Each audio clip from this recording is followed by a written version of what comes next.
let's flesh out a little bit these attacks between Israel and Iran over the last couple of days. And I want to give you a few behaviors that demonstrate that Iran got what it was looking for, which was not a mass casualty event.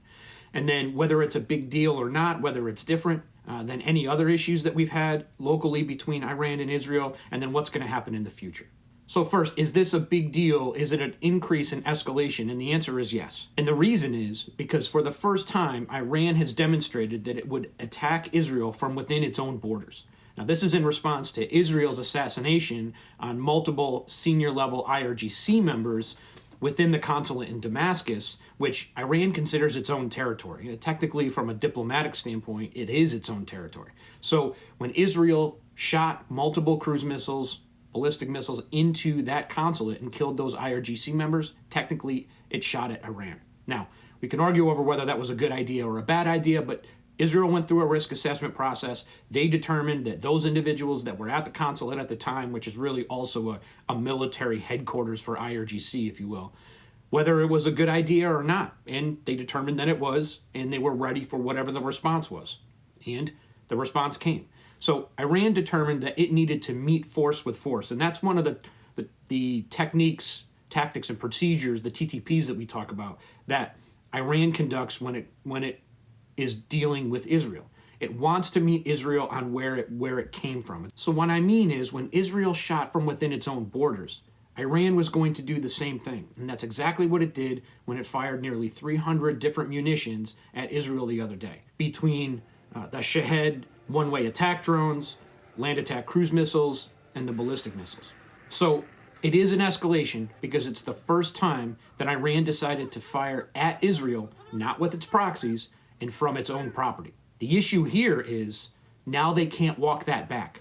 Now the next time Iran wants to take a step forward and they want to escalate, they have to be able to do something else. They can't just do it from within their own territory anymore because they've already done that. So will they continue to attack Israel with proxies? Yes, but when the time comes, when Iran has to take that next step, we have to ask ourselves, what is that next step going to be? Because they've already taken the step of firing from within their own borders. Now, how do we know that Iran was not really interested in committing a mass casualty attack? Well, there are a few behaviors that I think we can point to. One, Iran told everybody when they were going to attack, and then they told everybody when they were done. That is typically not the behavior of a country looking to cause massive damage. The West knew, Israel and the Allies knew for a couple of days that Iran was preparing multiple levels of munitions, multiple variations, again, the land attack cruise missiles, the ballistic missiles, to shoot at Israel. They knew this, and Iran knew that they knew. Then Iran contacted the UAE because they do not have direct diplomatic relationships with Israel and the United States, so they told the UAE, listen, when we do this thing, and it's coming, make sure the United States doesn't escalate because we're not interested in a war. This is not the type of behavior of someone who's looking to get a couple of shots in and make sure they really cause some damage. Now, in terms of the amount of munitions they fired, so that's number one. Number two, in terms of the amount of munitions that they shot at Israel, on its face, it makes sense that they were trying to hurt somebody, right? Like 300 is a lot, and I understand that. But the amount of munitions doesn't give you a strategy. It doesn't mean that just because they used a lot of rounds that they were really trying to hurt somebody. You have to ask yourself, where did the rounds go? What was the timing? Again, did they tell anybody? Okay. Israel is a much more powerful military than Iran across the board. But that doesn't mean Iran can't get its shots in if it wants to. When it wants to, it will. And it did this in 2020 after the United States, after the U.S. assassinated Soleimani outside of Bayab, the Baghdad International Airport. Iran responded. They fired 27 munitions into Iraq and ended up wounding a significant number of U.S. Army personnel within Iraq. The U.S. Army has a pretty strong air defense capability within Iraq, protecting its own soldiers.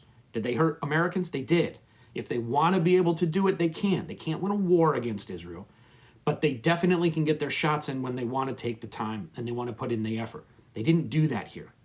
It is true that the air defense umbrella with the Iron Dome and the Arrow 1 and 2 and the David Sling, as well as all the partners and the air missile defense posture, did a great job. That is true. But again, that doesn't necessarily mean that Iran's initial intent was to hurt a lot of people. And the third reason, they didn't use Hezbollah. Their number one, their oldest proxy, and their number one most capable proxy in the region.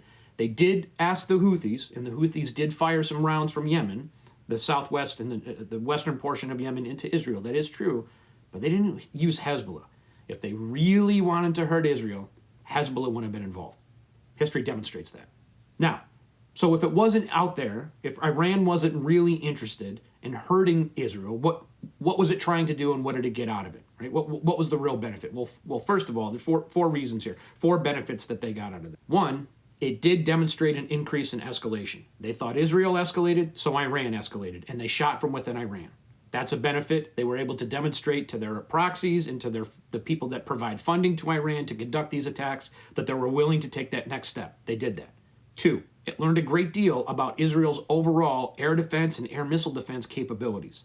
Iran has a pretty robust collection capability, and they're able to gather some pretty good information, but they don't know everything. And so the only way to really figure out if Israel is able to withstand an onslaught of 300 munitions coming at them is to test that capability.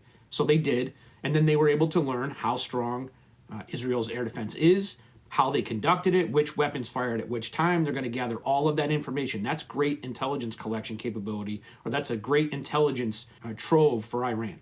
Third, Iran was able to determine how strong the bonds are between the Arab countries in the region and Israel. As we know, the Abraham Accords was one of the big diplomatic pushes that come out of the Trump administration, and it's an effort to increase the relationships, both economic and military, between the Gulf countries and mainly the Arab countries in the region. And it's one thing for Iran to see this happening and maybe make an assessment as to how this thing is going to unfold and if it's really going to come to fruition. It's another thing to engage in an attack on Israel and to see if it works. Well, it did work, because KSA, the Kingdom of Saudi Arabia, Jordan, they got involved. Jordan closed its airspace. They launched F-15s, and they were involved in shooting down some of these munitions that Iran shot. Obviously, the United States, Israel, Britain, and France were also involved, and were really the leaders. But the fact that the Arab countries got involved is a very big deal. That's a shift in the posture in the Middle East. Iran was able to learn that. And four, and less important to us, but it demonstrated again to its proxies and to its fundraising people that spend money with Iran to continue its operations, that it was able to attack Israel and was willing to attack Israel, again, from its own property. It's willing to stand up to Israel. It was going to respond to an assassination like they endured in Damascus. Don't let the number of munitions and the media showing all of these rounds coming in and saying that it's an overwhelming amount, and then the ability for Israel to protect itself against all of those munitions. Don't take those two things as the sole purpose of the strategy of Iran. And lastly, so what's going to happen now? Well, Israel did respond 3 days ago, as of this recording here on April 21st. That's been put out in the media, but interestingly, Iran has not made the claim and admitted that it was Israel that shot back at Iran in Isfahan and then Natanz, right close to the nuclear facilities. Why do you think that is? Why do you think Iran has not admitted that it was Israel who conducted the attacks? Because they're looking to de-escalate. Israel wants to de-escalate. Iran wants to de-escalate. So what Iran is going to do now is they're going to continue going forward with the claim they've made that it was this attack from Israel was really just a bunch of micro drones that came from the south and from the north. They were launched from within Iran, and Iran is in responding as it needs to, not telling its people that it was Israel, because then their people wouldn't be upset if they don't respond. So they're not going to respond. Things have de-escalated, and we're likely not to see any of this tit for tat going forward in the next couple of weeks, even a couple of months. The next time this happens, it'll be because of a separate incident. It won't be a continuation of what happened in Damascus. Things have de-escalated, and it's going to stay that way.